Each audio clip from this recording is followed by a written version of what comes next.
which is your qualified teacher status. What's next? First, think about the type of school that you want to work in. There are different school types that you can gain your newly qualified teacher status, which will allow you to work in any school in England and Wales. You have your comprehensive, your modern comp state school, funded by a local authority. Normally, majority of children go to this kind of school. Generally, they follow the national curriculum. Faith schools, they focus on a particular religion. They generally do follow the national curriculum, but the religious section of that sometimes changes. You have grammar schools.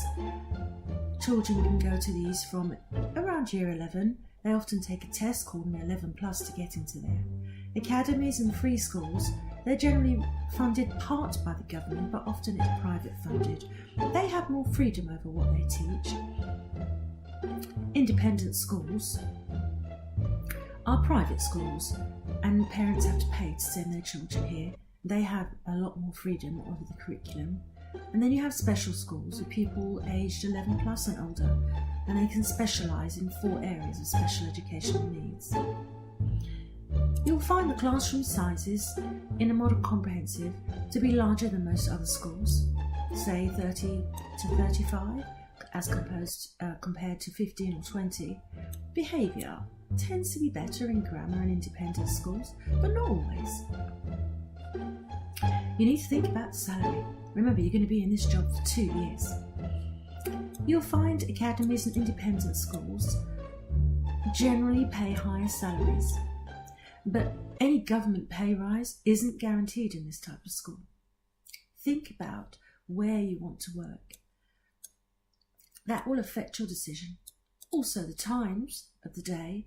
Academies and free schools often expect you to work much longer hours and even weekends.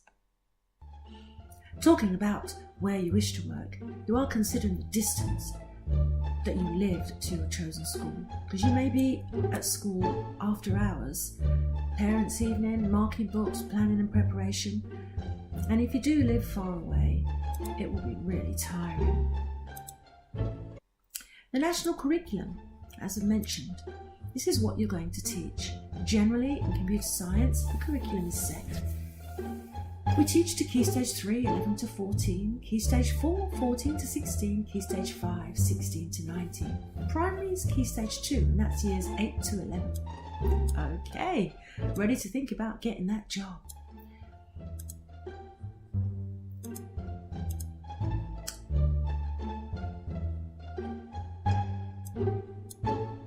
You can look for jobs in local authority websites, school websites, TES for jobs, that's Times Educational Supplement, Guardian jobs and teaching agencies. All of these places generally have a full range of different jobs that are available. Working in inner, outer or London or the fringe does have an impact on your salary. And when you're applying for these jobs, you have to think about the institution that you're applying for. Know the institution that you're applying for. Look at all the evidence that you can gather to help you to understand the school that you're applying to, and do tailor your application for that institution. The Ofsted reports are really helpful. So if you manage to get your interview, yay! Please do dress professionally. It is an interview. And it's really important how you come across in that interview. They know that you're not going to be an excellent teacher. You may be, but they're not expecting that. They're expecting you to have good communication skills.